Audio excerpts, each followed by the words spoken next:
Welcome. इस class में हम पढ़ेंगे डिमांड एनालिसिस का पार्ट 7, जिसमें हम पढ़ेंगे elasticity of demand and types of elasticity of demand. ये इम्पॉर्टेंट पोर्शन माना जाता है इसका डिमांड एनालिसिस का, तो इसलिए ये इम्पॉर्टेंट है। इसको ज़रा ध्यान से देखिएगा।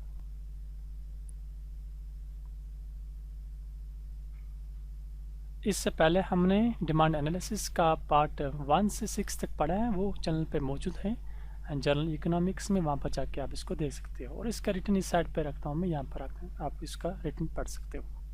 Now elasticity of demand, we have seen that demand extends और contracts respectively with a fall or rise in price. Changing of demand with a change in price is called elasticity of demand. हमने इससे पहले पढ़ा, जब हम demand पढ़ा उसमें हमने पढ़ा कि डिमांड इंक्रीज हो जाती है, राइज हो जाती है प्राइस के कम होने से, और फॉल हो जाती है प्राइस के बढ़ने से। तो change of demand with change in price, ये प्राइस के चेंज होने से जो डिमांड चेंज हो जाती है, इसको इकोनॉमिक्स में नाम दिया गया है इलास्टिसिटी ऑफ डिमांड। तो इस डिमांड के सामने जो ये इलास्टिक जो वर्ड रखा है इन्होंने, इलास्टिक तो आप जानते होंगे, जिससे हम खींचते हैं फिर वापस आ जाता है, जितना खींचे कितना खींचे। तो ये डिमांड यहाँ पर चूँकि प्राइस के चेंज होने से कितनी परसेंट हमने प्राइस में चेंज की और इससे कितनी परसेंट डिमांड में चेंज आई, ये अभी मैं डिटेल में आपको समझाऊंगा। तो इसका नाम दिया गया है इकोनॉमिक्स में elasticity of demand.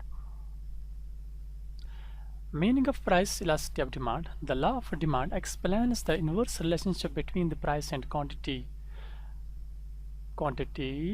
If the price is lower, more units of commodity will be bought, and if the price is higher, less units will be purchased.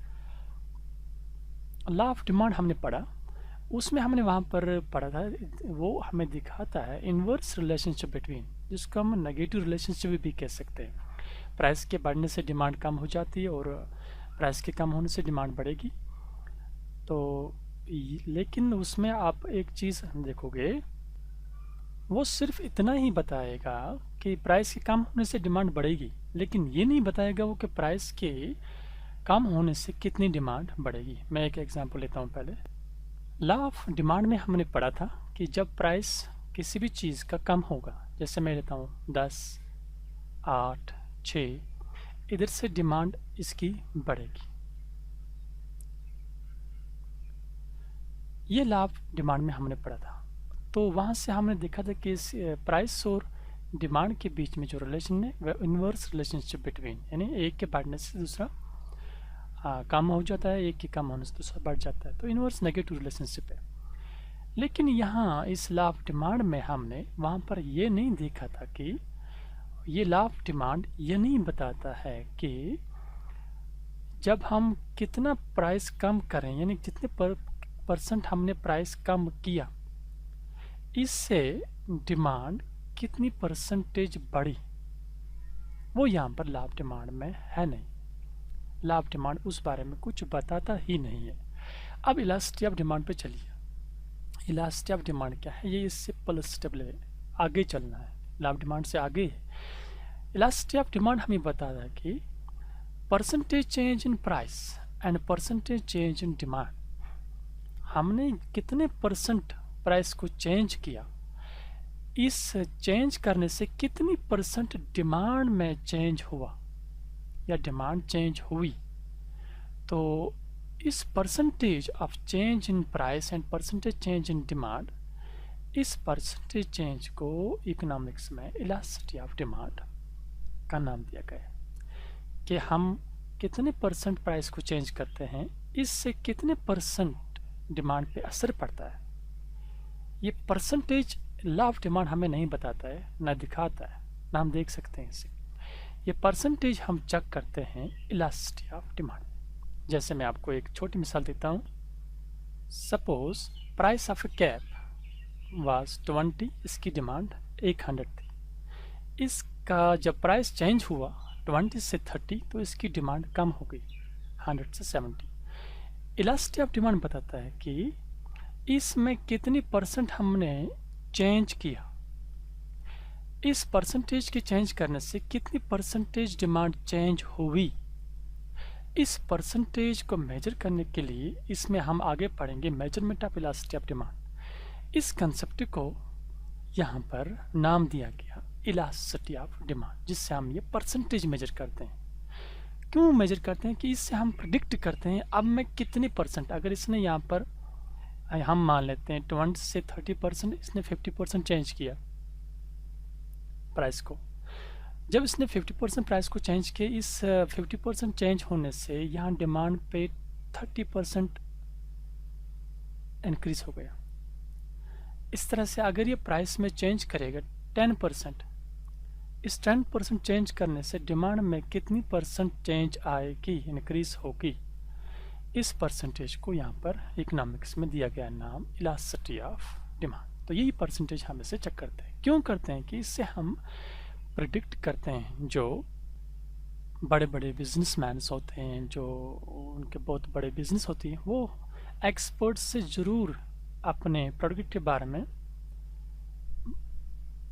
Opinion लेते रहते हैं, मशवरा लेते रहते हैं कि आप बताइए मैं अपने इस प्रोडक्ट का कितना प्राइस बढ़ाऊं, कहीं ऐसा ना हो मैं ज़्यादा प्राइस बढ़ाऊं तो डिमांड कम हो जाएगी। तो ये परसेंटेज उस वक्त काम आता है, क्योंकि जब इसका पूरा डिटेल में प्रीवियस जो इन्फॉर्मेशन, लास्ट इन्फॉर्मेशन अवेलेबल होगी कि इसने कितने परसेंटेज चेंज किया है, उससे कितने परसेंट डिमांड चेंज हुई, तो उस परसेंटेज की मदद से ये आगे बता सकता है कि इसमें कितने परसेंट चेंज लाने से कितने परसेंट डिमांड आपकी चेंज होगी। इसी को यहाँ पर दिया गया नाम इलास्टिसिटी ऑफ डिमांड। यही यहाँ पर लिख रहा है, ये देख लीजिए आप। But the law of demand does not state the degree of change in demand. Degree of change in demand ये लॉ ऑफ डिमांड नहीं बताता है as a result of some change in price, यानी प्राइस के change होने से कितनी change आई demand में, ये लॉ ऑफ डिमांड नहीं बताता है, ये सिर्फ इलास्टिसिटी ऑफ डिमांड ही बताता है। The concept of elasticity explains this degree of change. Elasticity means sensitiveness or responsiveness of demand to the change in price. It is measured as a percentage change in quantity demanded divided by the percentage change in price. ये मैं अभी आपको आगे समझाऊंगा, इसको यहाँ पर याद रखिएगा इस पॉइंट को। तो इसको हम मेजर इस तरह से करते हैं। मेजरमेंट करने के लिए इसके 3 मेथड से, लेकिन यहाँ पर हम इस मेथड से इसको मेजर करेंगे। Percentage change in quantity demanded divided by percentage change in price. The rate of change in demand as a result of change in price is known as price elasticity of demand. In rate of change किस rate से change हुई demand, जब हमने price में change लाई तो इसको elasticity of या price elasticity of demand कहते हैं। तो ये था इलास्टिसिटी और प्राइस इलास्टिसिटी के बारे में ब्रीफ इंफॉर्मेशन। उम्मीद है आपको ये समझ आया होगा। अगर आपने अभी चैनल सब्सक्राइब नहीं किया तो इसको पहले ज़रूर सब्सक्राइब करिएगा और अपने फ्रेंड्स के साथ भी ज़रूर शेयर करिएगा। तो ये था इलास्टिसिटी ऑफ डिमांड का कंसेप्ट। अब यहाँ पर आ जाइए, ये थोड़ा सा मैंने यहाँ पर एग्जांपल बना के रखी है कि अगर प्राइस कुछ था किसी चीज़ का तो ये इसकी डिमांड थी। जब इस प्राइस को इसने चेंज किया, चेंज करने से ये इसकी डिमांड बढ़ गई। अब कितनी परसेंटेज चेंज हुई और कितनी परसेंट डिमांड बढ़ गई, ये इलास्टिसिटी ऑफ डिमांड ही बताता है। Now types of elasticity of demand, ये इम्पॉर्टेंट है, इसको ज़रा ध्यान से देखिएगा। इसमें से अक्सर ऑब्जेक्टिव्स पूछे जाते हैं और ये क्वेश्चन अक्सर एग्जाम में आता है। तो टाइप्स, इसके टाइप्स कौन कौन से टाइप्स हैं, इसके टोटल हमने टाइप्स पढ़े, 5 टाइप्स है इसके। एक का नाम है हाई इलास्टिसिटी ऑफ डिमांड या हाई इलास्टिक डिमांड, दूसरा है लेस इलास्टिक डिमांड, तीसरा है मॉडरेट इलास्टिक डिमांड या इक्वल इलास्टिक डिमांड, चौथा है परफेक्ट इलास्टिक डिमांड, पांचवा टाइप है परफेक्ट इन इलास्टिक डिमांड। इनको हम डिटेल में पढ़ेंगे। पहले हम पढ़ेंगे हाई इलास्टिसिटी ऑफ डिमांड या high elastic demand. It refers to a situation when a small proportional change in the price of a goods is accompanied by a large proportionate change in its demand. ये high elastic demand हम कब कहते हैं, जब हम थोड़ा सा proportionate, थोड़ा सा चेंज लाएंगे किसी वक्त प्राइस में। हाई इलास्टिक डिमांड हम किस वक्त कहते हैं? जब थोड़ा सा चेंज प्राइस में लाने से बिग चेंज डिमांड में हुई, यानी जब प्राइस में थोड़ी बहुत चेंज लाई गई, इस चेंज लाने से डिमांड में बहुत ज़्यादा, इससे ज़्यादा परसेंटेज में चेंज आई, तो इस चेंज आने को, इस टाइप की इलास्टिक ऑफ डिमांड को हम कहते हैं हाई इलास्टिक डिमांड। यानी इस चीज़ की डिमांड हाई इलास्टिक है। जैसे मैं आपको एग्जांपल देता हूँ और एक, तो थोड़ा सा और पढ़ते हैं। अगर प्राइस 10 था किसी भी चीज़ का, इसकी डिमांड थी 100, तो प्राइस को इसने स्लाइड चेंज किया, कम किया, इसने 10 से 9 प्राइस किया। 9 प्राइस करने से इधर से इसकी डिमांड होगी, पहले 100 थी, अब ये 210 हो। तो यहाँ पर क्या किया हमने? चेंज, एक चेंज लाई इसमें। यहाँ पर कितनी चेंज आई? 110। तो ये स्मॉल, जब जिस वक्त प्राइस में स्मॉल परसेंटेज चेंज हो और डिमांड में huge percentage change, big change in demand, तो इस सिचुएशन को, इस केस को हम कहते हैं हाई इलास्टिक डिमांड। इस चीज़ को, जिस चीज़ की ये डिमांड इस तरह से चेंज हुई, थोड़ी सी प्राइस में चेंज लाई और बहुत चेंज हो गई डिमांड में, बहुत इंक्रीज हो गई डिमांड में या चेंज हो गई डिमांड में, तो इसको हम कहते हैं हाई इलास्टिक डिमांड। इस हाई इलास्टिक डिमांड में elastic of demand is equal to ये इलास्टिक ऑफ डिमांड जो होती है दैट इज ग्रेटर देन 1। ये आप याद रखिएगा। ये ईडी हम इलास्टिक ऑफ डिमांड के लिए लिखते हैं, ईपी भी लिखते हैं इस तरह से, ये नोटेशन है। इसके लिए ईपी भी लिख सकते हैं, ईडी भी लिख सकते हैं। इसमें टाइप्स में 5 टाइप्स में इस तरह से 5 केस आएंगे। एक तो आएगा ED greater than 1, then ED less than 1, elastic of demand equal to 1, elastic of demand equal to 0, elastic of demand equal to infinity. ये 5 types of elastic of demand है। 5 टाइप्स में 5 टाइप की ये mathematical कुछ equations आएंगे। इनको आप याद रखिएगा, ये ऑब्जेक्टिव्स में आप पूछा जाता है अक्सर एग्जाम्स में। लिख के रखो इसको कहीं पर, तो मैं मन बे मन इसको समझाऊंगा। तो हाई इलास्टिसिटी ऑफ डिमांड जिस वक्त हो, उस वक्त elasticity of demand greater than 1 होगी। ये कैसे ग्रेटर देन 1 आती है, अभी मैं इसको एग्जाम्पल में हम पढ़ेंगे। तो यहाँ पर यह हाई इलास्टिक डिमांड आपको समझ आया होगा कि जब थोड़ी सी चेंज प्राइस में हो और बिग चेंज डिमांड में हो, उसको, उस चीज़ के, उस डिमांड को हम कहते हैं the demand of this good is, या this item is high elastic demand. यही इसने यहाँ पर लिखा है। This type of demand is called high elastic demand. This thing happens in the case of luxuries, यानी जो कीमती चीज़ें होती हैं उनमें अक्सर ये हो जाता है।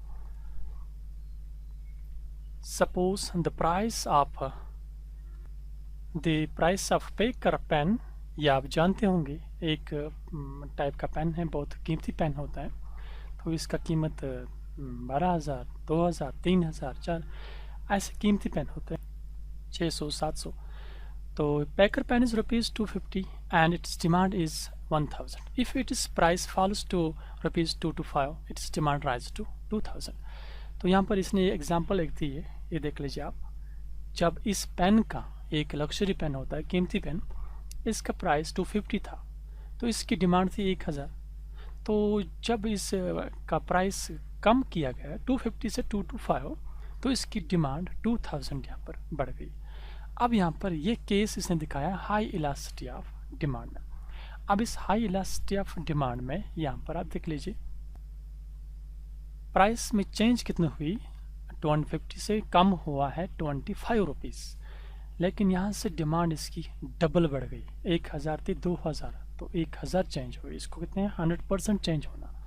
यहाँ से तो इसने 25% भी चेंज नहीं हुआ। अभी ये कैलकुलेट करूँगा मैं नीचे यहाँ पर, उस टाइम आपको ये समझ आएगा। तो फिलहाल आप इसका ग्राफिकल रिप्रेजेंटेशन देख लीजिए। इसको ग्राफ में कैसे हम दिखाएंगे हाई इलास्टिक डिमांड। तो प्राइस है 250 and demand is 1000. 250 is here between 200 and 300, and the price demand is 1000. 1000 is here. 225, तो 225 250 और 200 के बीच में होगा। यहाँ पर ये 225 है। अब प्राइस को इसने कम किया 250 से 225, तो डिमांड कहाँ पहुँच गई 2000। ये 2000 है, ये 2000। अब सेकंड पॉइंट कहाँ पर आएगा ये देख लीजिए। मैं इनको जान, ये स्ट्रेट लाइन डालनी पड़ती है। तो ये हमारा पहला पॉइंट, ये हमारा सेकंड पॉइंट, तो ये हमारी टीडी लाइन डिमांड करो।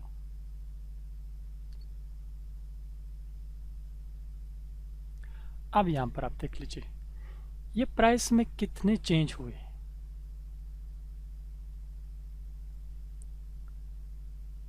प्राइस में ये चेंज है और डिमांड में कितनी चेंज है ये देख लीजिए, यहाँ से यहाँ तक, या ऐसे भी आप कह सकते हो ये चेंज फ्रॉम ओपी, अगर इसको नाम रखेंगे OP to OP1 and OM1, यानी प्राइस चेंज हुआ OM से OM1, तो डिमांड चेंज हुई OP से OP1। तो अगर यहाँ पर आप देख लीजिए, गौर से देख लीजिए,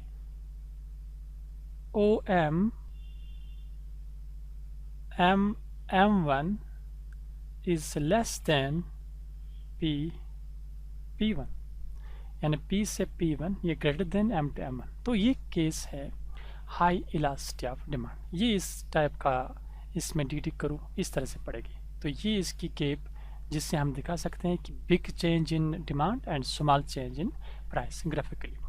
अब इसमें ये मैंने आपको अभी बताया, in this case elasticity of demand is greater than 1। ये ग्रेटर देन 1, अब इसको हम मैथमेटिकली कैसे निकालते हैं। ED और EP ये दोनों इसके नोटेशन से इलास्टिसिटी ऑफ डिमांड की is equal to percentage change in demand divide by percentage change in price. तो परसेंटेज चेंज इन डिमांड कैसे निकालते हैं, ये इसका फार्मूला है, इसको याद रखिएगा। Delta Q divide by Q, या इसको ऐसे ही पढ़ते हैं, change in demand divide by original demand multiply by 100 divide by change in price divide by original price multiply by 100। अब यहाँ पर देख लीजिए आप, 250 से 225 इसमें कितनी चेंज आई है 25, और यहाँ से इसमें कितनी चेंज आई है 1000। ये देख लीजिए, delta Q is equal to 1000, that is change in demand, and original demand is 1000 ये into 100 divided by delta P, that is change in price is 25 divided by original price, that is P, that is 250। तो यहाँ पर ये 100, ये percentage, चूँकि percentage निकालने के 100 से मल्टीप्लाई करना पड़ता है, ये 100 नीचे भी कैंसिल, यहाँ पर बचा हमारा delta Q divide by original Q, original quantity and demanded and change in price divided by original price। तो इसको अब जब हम फिर यहाँ पर सॉल्व करते हैं, इसका रेसिप्रोकल ये बन जाएगा P बाय डेल्टा P। और थोड़ा सा आसान बनाने के लिए हम इसको ऐसे भी लिख सकते हैं, delta Q by delta P multiply by P divide by Q। मैंने कुछ नहीं किया, इस डेल्टा P को इसकी जगह पर लिखा, उस Q को डेल्टा P की जगह पर लिखा, बाकी कुछ चेंज नहीं आई। ये मैथमेटिकल कुछ इक्वेशंस हैं जिनको आप इजी है, मुश्किल याद रख, कोई मुश्किल नहीं है इसको याद रखना। अब यहाँ पर चेक करिए आप टेबल में, तो अब यहाँ पर आप गौर से देख लीजिए, change in quantity demand, change कितनी हुई 1000 से 2000, तो 1000 चेंज हुआ, इसको लिखना है डेल्टा Q की जगह पर। And change in price delta P 25, क्योंकि 250 से 225 को जब माइनस करेंगे तो वहाँ पर बचे कितने चेंज हुए 25। P is original price, original price पहले जो स्टार्ट में प्राइस था दैट इज 250. क्यों इज ओरिजिनल डिमांड, ये शुरू में क्या डिमांड थी दैट इज 1000. अब इसको सॉल्व करते हैं. ये 1000 कैंसिल. इसके बाद इस 250 को डिवाइड करें 25 से, that is equal to 251 is 25, 251 is 25 and 0, 10 which is greater than 1. इस तरह से आप कभी कोई भी चेंज निकाल सकते हो. तो ये था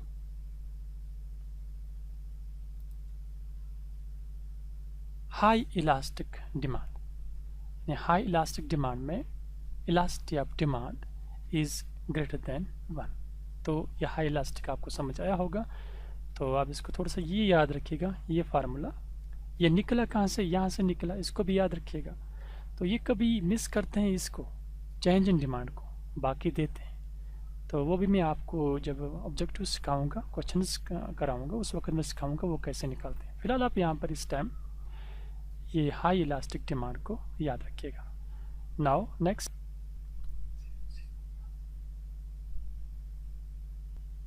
is accompanied by smaller proportional change in its demand. यानी जब प्राइस में बिग चेंज करेंगे लेकिन डिमांड में कम चेंज होगी.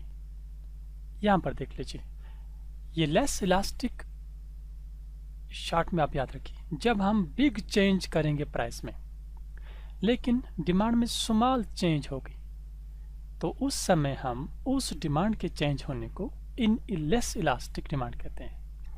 लेस इलास्टिक, कम चेंज होना, लेस इलास्टिक डिमांड. जैसे मैं आपको थोड़ा सा एग्जांपल देता हूँ. अगर प्राइस 10 था, हमने 10 से 2 किया प्राइस ताकि ये पूरा स्टॉक खत्म हो किसी भी आइटम का.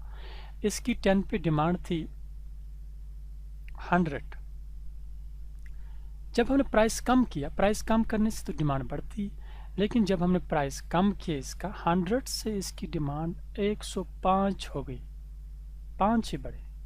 यानी यहाँ से हमने बहुत चेंज की, बिग चेंज प्राइस में, लेकिन डिमांड में कम चेंज आई. इस केस को हम कहते हैं, उस चीज़ की उस डिमांड को हम कहते हैं कि इस चीज़ को लेस इलास्टिक डिमांड है. तो लेस इलास्टिक डिमांड में big change in price and small change in demand. यही इसने यहाँ पर लिखा है कि smaller proportionate change in its demand. इस सिचुएशन को हम कहते हैं लेस इलास्टिक डिमांड. ये अपोजिट है हाई इलास्टिक का. Suppose the price of wheat per quintal is ₹600 and its demand per month is 60 kilogram. If its price falls to ₹500 per quintal, the demand increases to 65 kilograms. This type of demand is called less elastic demand. 65 तो 60 से 65 change हुई, price में 600 से 500 change हुई. तो इस type की change को हम लेस इलास्टिक कहते हैं. चलिए अब इसको ग्राफिकली कैसे हम दिखाते हैं. तो ये प्राइस है, ये डिमांड. ओ एक्सिस से हम लेते हैं डिमांड एंड ओ एक्सिस से हम लेते हैं price. Price is 600, demand is 60. Price is 600 and demand is 60. 60 कहाँ पर है, ये है 60. तो ये वाला पॉइंट हमारा बनेगा, ये पहला पॉइंट हमारा. अब चलिए 600 से 500 प्राइस चेंज हुआ, ये है 500, और प्राइस चेंज हुआ 60, डिमांड चेंज हुई 60 से 65. 65 कहाँ पर आएगा, थोड़ा सा इससे आगे, ये देख लीजिए, ये और 65 थोड़ा सा आगे. तो ये हमारा सेकंड पॉइंट बना. ये डी लाइन करो, डिमांड करो. अब इसकी डिमांड करो भी देख लीजिए, ये डाउनवर्ड ही आएगी, डिमांड करो. यहाँ पर देख लीजिए, change in price is greater then change in demand. Demand में चेंज कम हुई और प्राइस में चेंज ज़्यादा हुई. ये ग्राफिकल रिप्रेजेंटेशन है, इसको याद रखिएगा आप. अब चलिए अब इसका हम ये परसेंटेज चेंज दिखाएंगे. इसमें in this case in less elasticity of demand, elasticity of demand will be less than 1। अब ये लेस देन 1 किस तरह से होगा, वही यूज़ करिए जो अभी हमने दिखाया, तो इसको याद रखिएगा। तो यहाँ से ये बना, अभी मैंने वहाँ पर आपको सॉल्व करके दिखाया, तो ये यहाँ पर लास्ट पे फार्मूला आया। अब यहाँ पर चेंज इन डिमांड कितनी हुई है, चेंज इन डिमांड इज़ 5, मैं देखता हूँ, original demand is 60 and original price is 600.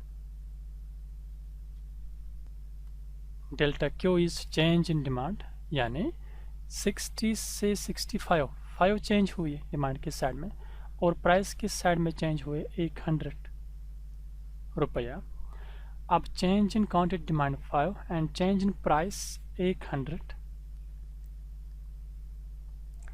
और ओरिजिनल प्राइस इज 600। ये पहला प्राइस क्या था, पहली डिमांड क्या थी, पहला प्राइस 600 और Q is demand, demand original demand थी 60। इसको आप सॉल्व करिए, मैथमेटिकली इसको हम इजीली सॉल्व कर सकते हैं। ये दो ज़ीरो कैंसिल हो जाएंगे इसके साथ, आप डायरेक्ट इसको मल्टीप्लाई करिए फिर डिवाइड करिए। तो मैं इसको शॉर्ट कर रहा हूँ। अब इस 5 को 6 से मल्टीप्लाई करिए 30, और डिवाइड में बचा 60। अब ये एक ज़ीरो कैंसिल, और बचा 3/6। मैं इसलिए कर रहा हूँ क्योंकि आपको कैलकुलेटर के बगैर ही करना है एग्ज़ाम में, तो वही मैं कर रहा हूँ। तो आप किस तरह से करोगे कैलकुलेटर के बगैर ही। अब 3 को डिवाइड करना है 6 से, तो पहले पॉइंट, यहाँ नीचे 0, 6 को मल्टीप्लाई करिए 30 कहाँ पर आएगा, 6 × 5 0। तो इसका आंसर क्या निकला 0.5। ये 0.5 1 से बड़ा है या 1 से छोटा, अगर आपसे पूछा जाएगा जो मैथमेटिक्स के बैकग्राउंड नहीं है। 0.5 ये आधा ही माने, 1 का आधा, ए का आधा पार्ट, तो ये 1 से छोटा है। तो जब भी ये केस आएगा इसमें elasticity of demand is always equal to less than 1। तो उम्मीद है आपको समझ आया होगा लेस इलास्टिक डिमांड, क्योंकि मैं इसका पूरा समझाता हूँ आपको ताकि आप ऑब्जेक्टिव कर पाओगे एग्ज़ाम के। लेस इलास्टिक डिमांड किस तरह से, ED is equal ED is less than 1। तो ये है लेस इलास्टिक डिमांड। अगर फिर भी समझ नहीं आए तो आप थोड़ा सा इसमें लिख के रखिए कमेंट में, मैं कोशिश करूँगा फिर से समझाने की आपको। Now next is moderately elastic demand, या इसको दूसरा नाम भी कहेंगे इक्वल इलास्टिक डिमांड।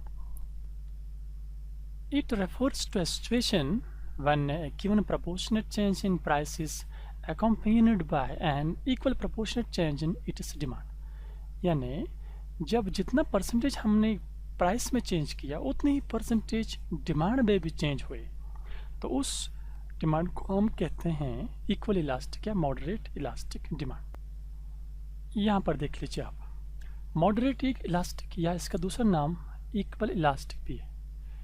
ये इक्वल इलास्टिक क्या है, जितनी परसेंटेज हमने प्राइस में चेंज की इतनी ही परसेंटेज चेंज हुई डिमांड में, तो उस समय हम कहते हैं उस डिमांड को, उस चेंज इन डिमांड को हम कहते हैं मॉडरेट इलास्टिक डिमांड। उस चीज़ की डिमांड को, जो भी जिस चीज़ में ये हो कि उसका हमने उतनी परसेंटेज, 1% चेंज किया प्राइस और इधर से 1 ही परसेंटेज डिमांड चेंज हुई, या 2% चेंज किया प्राइस, 2% डिमांड चेंज हुई, बढ़ गई या कम हो गई। तो इस इक्वल चेंज, दोनों साइड से इक्वल चेंज हो, इसको कहते हैं मॉडरेट इलास्टिक डिमांड। जैसे यहाँ पर देख लीजिए, प्राइस को चेंज किया है इसने 10 से 5 और डिमांड इंक्रीज हुई 100 से 150, यानी 50% इधर भी चेंज और 50% इधर भी चेंज। तो जिस समय ये सिचुएशन हो इसको कहते हैं हम इक्वल इलास्टिक और मॉडरेट इलास्टिसिटी ऑफ डिमांड। यही इसने यहाँ पर लिखा है। When the price of milk is ₹16 per liter, its demand is 200 liters. Now price falls to ₹8 per liter and its demand rises to 300 per liters. This type of demand is called moderate elastic demand. तो यहाँ पर देख लीजिए, 16 से 8 50% change, और demand में भी 50% ही change हुई। अभी मैं दिखाऊंगा इसको कैलकुलेट करके। अब पहले इसका हम ग्राफिकल रिप्रेजेंटेशन दिखाएंगे। Price is 16 and demand is 200। ये है 200 डिमांड, 16 प्राइस। नाउ पहला पॉइंट हमारा, price is 8 and demand is 300। Price 8 है और डिमांड 300। 300 कहाँ पर आएगा? प्राइस 8 डिमांड 300, ये डिमांड करो हमारी बन जाएगी। अब यहाँ पर देख लीजिए, जितनी चेंज प्राइस में हुई, ग्राफ पे दिखा रहा है, उतनी चेंज डिमांड में भी हुई। तो इसको कहते हैं इक्वल इलास्टिक डिमांड या मॉडरेट इलास्टिसिटी ऑफ डिमांड। इस केस में elasticity of demand is equal to 1। इसमें elasticity of demand is equal to 1। चलिए मैं वो फार्मूला यूज़ करता हूँ। चलिए अब टेबल में देख लीजिए, 16 से 8 चेंज हुआ, कितनी चेंज आई? 8 रुपीज़ की। अब डिमांड के साइड में 200 से 300 100 चेंज आई। डालिए इसको इस फार्मूला में। Change in demand is 100 and change in price is 8। Original price is 16 ये, एंड ओरिजिनल डिमांड इज पहली डिमांड 200। इसको हम सॉल्व करते हैं। चलिए करिए इसको सॉल्व। ये दो ज़ीरो कैंसिल। अब यहाँ पर क्या बचा? 16 1 ज़ार 16 न्यूमिनेटर में एंड 8 2 ज़ार 16 डिनोमिनेटर में। 16 1 ज़ार 16 1 by 1 which is equal to 1। तो elasticity of demand is equal to 1। तो ये आप कैलकुलेटर के बगैर ही इसको प्रैक्टिस करिएगा। तो ये इजी है, जो भी क्वेश्चन आपको आएगा वो आप कैलकुलेटर के बगैर ही कर पाओगे। इससे आप फ्री रहिए कि वहाँ कैलकुलेटर यूज़ करना पड़ेगा, कैलकुलेशन मुश्किल होगी, नहीं होगी मुश्किल, इजी होगी। तो इस तरह से मॉडरेट इलास्टिक में elasticity of demand is equal to perfectly elastic demand या परफेक्ट इलास्टिक डिमांड, वो भी लिखते हैं इसको नाम। When demand increases enormously with no change in price, याद रखिए, जब इनफाइनाइट चेंज हो गई डिमांड में with no change in price, price में कोई चेंज नहीं हुई लेकिन डिमांड चेंज होती रही, it is a case of perfectly elastic demand. इसी को हम कहते हैं perfect elastic demand. Perfect elastic demand यहाँ पर देख लीजिए, जब प्राइस को कोई चेंज नहीं हुई, यानी इस चीज़ के प्राइस में कोई चेंज नहीं कीजिए लेकिन डिमांड चेंज होती रही। 200 250 300 310 400, यानी जिस वक्त ये सिचुएशन हो डिमांड में कि प्राइस में कोई चेंज नहीं, नो चेंज इन प्राइस, यानी 0% चेंज प्राइस में, तो नो चेंज इन प्राइस, लेकिन डिमांड में ह्यूज चेंज, इनफाइनाइट चेंज, बहुत चेंज हुई प्राइस में, डिमांड में। तो इस सिचुएशन को हम कहते हैं perfect elastic demand. Perfect elastic demand की प्राइस में कोई चेंज ही नहीं हुई लेकिन डिमांड चेंज होती रही या चेंज हुई, तो यह है परफेक्ट इलास्टिक डिमांड। तो इस समय elasticity of demand is equal to infinite. यही इसने यहाँ पर लिखा है, no change in price and large change in, बहुत चेंज हो गई डिमांड में। For example, the price of wheat is fixed at ₹600 per quintal. At this price, demand increase from 10 quintal to 30 quintal, 50 quintal, 80 quintal, increase होती रही लेकिन price में change नहीं हुआ। अब इसका ग्राफ कैसे पड़ेगा देख लीजिए। ये price is 10, demand is 30, price is 10, demand is 50,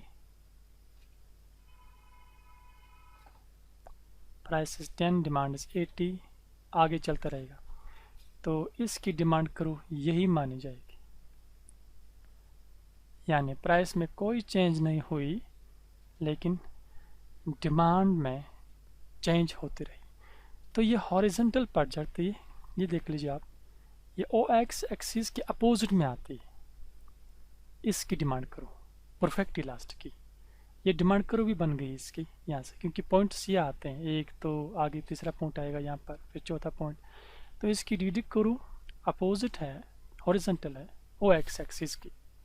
अब इसका अपोजिट है परफेक्ट इन इलास्टिक, उसकी डिमांड करूँ अपोजिट पड़ेगी, पैरेलल होगी ओ वाई एक्सिस।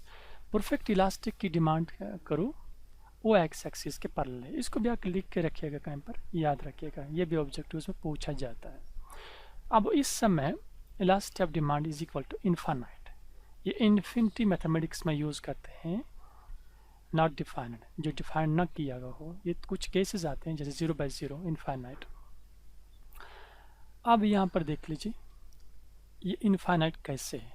चलिए हम चेंज इन क्वांटिटी डिमांडेड 2 का लेते हैं, इन 2 का चेंज इन क्वांटिटी डिमांडेड 30 से 50, 50 माइनस 30 20 चेंज आई। और चेंज इन प्राइस, प्राइस में कोई चेंज नहीं, original price is 10 and original demand is 30. 30 into 0 is 0, 20 into 10 is 200, 200 divided by 0 is infinite। 0 से 200 को डिवाइड नहीं कर सकते हैं, ये इम्पॉसिबल है। तो ये था हमारा परफेक्ट इलास्टिक डिमांड। उम्मीद है आपको ये समझ आया होगा। अगर नहीं समझ आया तो कमेंट में लिखना, मैं फिर भी आपको कोशिश करूँगा समझाने की। Now perfect inelastic, perfect inelastic, perfect elastic के अपोजिट है। When a change in price does not lead to any change in demand. तो उसमें हमने पढ़ा था जब कोई चेंज प्राइस में नहीं आएगी लेकिन डिमांड में ह्यूज चेंज आई या इनफाइनाइट चेंज हुई या बहुत चेंज हुई, उसको हम कहते हैं perfect elastic. Perfect in elastic demand उस डिमांड को कहते हैं जिसमें डिमांड में कोई चेंज नहीं आई, कोई चेंज नहीं होगी लेकिन प्राइस में चेंज होती रही हो, तो उस केस को हम कहते हैं perfect in elastic demand. When a change in price does not lead to any change in demand, we call it perfectly inelastic demand. For example, price of milk changes from rupees 40 to rupees 30 and again rupees 20 to rupees 25, but the demand remains same or fixed 40, it does not change due to change in price. तो यहाँ पर इस case को हम कहते हैं perfect in elastic demand. अब in elastic में क्या है ये देख लीजिए आप, 40 डिमांड सेम रहेगी, प्राइस चेंज होगा। जब प्राइस चेंज किया लेकिन डिमांड चेंज नहीं हुई, तो इस डिमांड को या उस चीज़ की डिमांड को हम कहते हैं परफेक्ट इन इलास्टिक डिमांड। चलिए अब इसकी ग्राफिकल रिप्रेजेंटेशन देख लीजिए। डिमांड इज़ 40, ये 40 एंड प्राइस इज़ 20, 40 से एक लाइन ऊपर, यही डिमांड कर्व भी बन जाएगी। प्राइस इज 20, उसके बाद price 30, second point, price 40, third point. तो इस तरह से यही हमारी डी कर्व भी बन जाती है और कट करती है ओ एक्स एक्सिस। अब यहाँ पर और भी एक ऐसा भी क्वेश्चन आ सकता है कि परफेक्ट इन इलास्टिक डिमांड में डिमांड कर्व किस को टच करती है, ओ एक्स एक्सिस को टच करती है, और अपोजिट किसको, पैरेलल किसको है, ओ वाई एक्सिस को पैरेलल है। तो इसी तरह से परफेक्ट इलास्टिक में ओ वाई एक्सिस को यहाँ पर उसकी डिमांड कर्व ऐसे पड़ी थी परफेक्ट इलास्टिक में, तो वहाँ पर वो टच करती है ओ वाई एक्सिस को।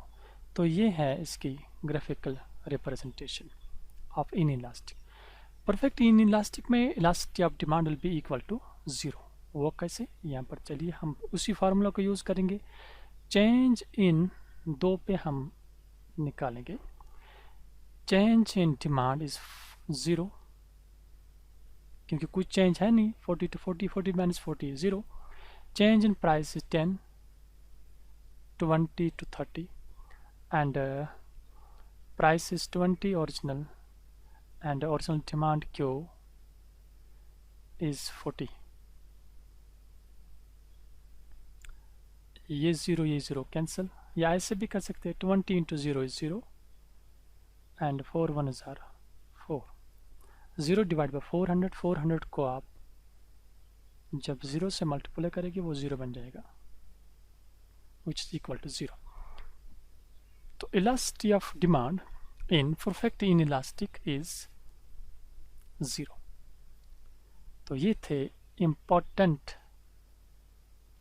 आज का इम्पोर्टेंट लेक्चर, जिसको मैं खुद इम्पोर्टेंट कहता हूँ, क्योंकि जब मैं खुद पढ़ता था इस क्लास में, वो कुछ फर्स्ट सेकंड सेमेस्टर में भी था और ट्वेल्थ, उसमें भी ट्वेल्थ स्टैंडर्ड में वहाँ भी था और उसके बाद भी था। तो इलास्टिसिटी ऑफ डिमांड उस वक्त भी मुझे भी टफ लग रहा था, क्योंकि इसको समझना बहुत मुश्किल है। इसमें मैथमेटिकल कुछ ऐसे पॉइंट्स है जिनको आपने समझना बहुत ज़रूरी है। अगर आपको समझाने वाला नहीं होगा तो नहीं आएगा समझ। तो इलास्टिसिटी ऑफ डिमांड हमने पढ़ा, उसके बाद types, high elasticity of demand एक, लेस इलास्टिक डिमांड ये भी पढ़ा, मॉडरेट इलास्टिक डिमांड ये भी पढ़ा, परफेक्ट इलास्टिक डिमांड को भी पढ़ा, उसके बाद परफेक्ट इन इलास्टिक डिमांड ये भी पढ़ा।